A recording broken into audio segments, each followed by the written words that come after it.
Wait for us here, Tom. We'll be back in a bit. Okay. Let's go.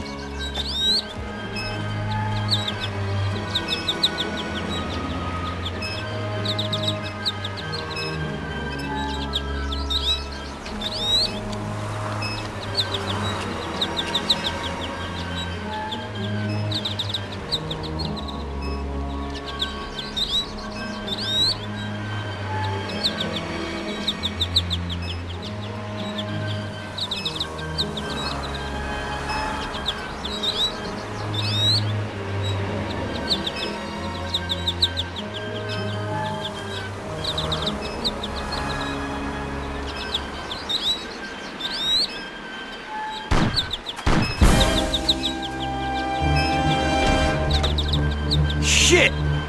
Bastards! Tom, I took one! It hurts! Jesus Christ, Paulie! Del Salieri from here on Mafia, out, this place developed is by Illusion Softworks, who later became 2K Czech in 2008, was released in 2002 and could easily be passed by and seen as a GTA clone. Indeed, Grand Theft Auto 3 was released only the year before, and Vice City was released in the same year. But IGN must have added this game to the list for a reason, so before we carry on, let's have a look at why IGN loved this game. Illusion Softworks really pulled out the stops with the organised crime epic in 2002. It took the free roaming style of city-based gameplay that had become popularised in the Grand Theft Auto series, but created a much more detailed world set in the classic gangster-ridden 30s. The developers managed to make all the pieces fit together perfectly, with a superb story telling the tale of one gangster's rise and fall from glory. I have to agree, this game is chock full of atmosphere, and I'm not talking about the modern facsimile of game atmosphere, which just equates to the following. Pretty nice painting here, I should just... Holy fuck, no, no, no, no, no, no, no, no, no, lock it. I'm so afraid to go out. Yeah, I'm nice. so scared. Oh, we got a... No, camp in the corner. Illusion went out on a limb and decided not to develop another GTA clone Cash Cow, but to instead create a highly detailed world with a definite sense of place and character. For me, two things cement this game in 1930s America. Firstly, the driving, and secondly, more importantly, the characters. It's nothing. You'll be alright. Doctor will put you back together again. I'm sure Rockstar put a lot of time and effort into the driving simulation physics of Grand Theft Auto 3, but in the end, all it just boils down to is, let's make everything go zoom zoom! People pay big money for zoom zoom! And in fairness, it works. I can't deny it's fun to tear around a city at 70 miles per hour in a car seemingly made from Wolverine's molten remains. It's a joyride, and well, joyrides are fun, if quickly two-dimensional. As to be expected, you drive period vehicles in Mafia, and compared to GTA, the roads are made out of treacle and your wheels out of butter. That may sound tasty, but it means the vehicles handle like arse. The gearbox is clunky, the acceleration seemingly non-existent, and I've seen elephants with better turning circles. But unlike so many other sandbox games, or games with the great design sin of a vehicle section, the awful handling is intentional. In fact, anything else would just be pure immersion breaking and quickly boring. On top of all the bad handling, you must obey the laws of the road in Mafia. Running red lights, exceeding the speed limit and getting into collisions, however minor, can get you fined and eventually arrested. This is not to say there are police on every corner, but nevertheless, you find yourself driving sensibly. The bad handling and road laws only serve to make the game more exciting when you actually do have to give chase. Driving over the speed limit on the wrong side of the road, firing shots at an escaping gangster is exhilarating. Or is this just commonplace in other sandbox driving games? While other games are busy going zoom zoom, encouraging you to ramp off the nearest hill to get big air, and leading you by the nose to the nearest quote unquote exciting driving bit, Mafia capitalises on timing its tense chases just right, so that they are always fun and really do make you feel like you're breaking the law, which to be honest is kind of the point of these games. So many games kind of tell you, oh look, you're being such a rebel, you're breaking the law, blah blah blah, but it all just becomes bland and the same, because you're breaking the law in the same ways over and over again. In fact, there's never a point when you're not breaking the law. It just annoys me, and that's where Mafia really comes into its own, because you feel like as a gangster you are hiding from the law, you are not trying to be obvious, whereas in Grand Theft Auto you're kind of running around shooting bitches like, and if you haven't killed someone in the last 5 seconds you're doing it wrong. Okay, well that's rant over. Let's move on to characters, something else that I think Mafia does much better than its contemporaries. The characters are the second aspect that flavours this 1930s gangland. Mafia throws in a real mixed bag of personalities. The hard-nut gangsters, amoral mob bosses, the connected restaurateurs, and the out-and-out psychos. It treads a fine line. Illusion could have easily slipped into the die-cast accepted stereotypes. Hey Bobby, they stole all of our pizza, go shoot them up with your Tommy gun. And don't forget to kiss the mama and to pray to the Virgin Mary before you go.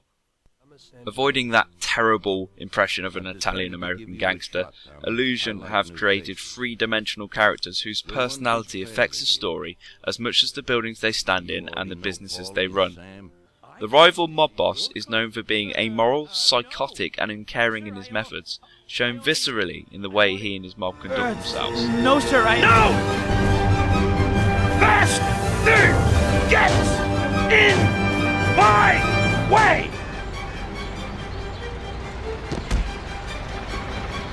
They mark their territory with fear and intimidation. Your boss, by comparison, demands respect through honour and fulfilling his responsibilities to his clients.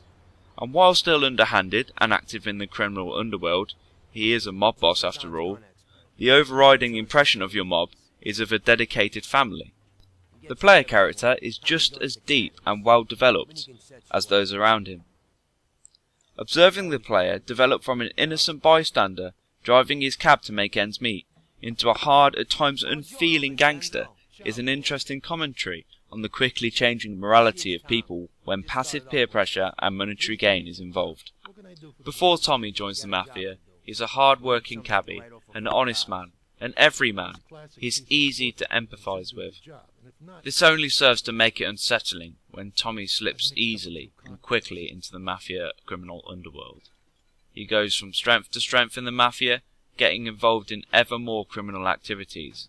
You find yourself at times just willing him to run away, to get out of the Mafia before he gets too deep. But of course, he never does until it's too late.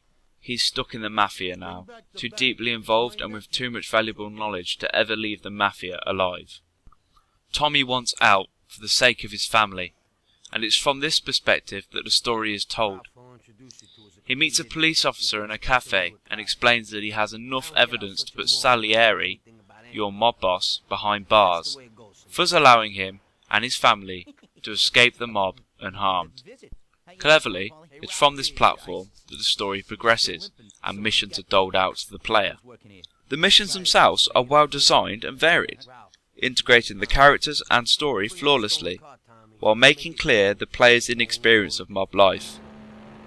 Fairly early on in the story, you are deemed by your boss, as a lowly cab driver, to have the most experience to drive a prototype racing car.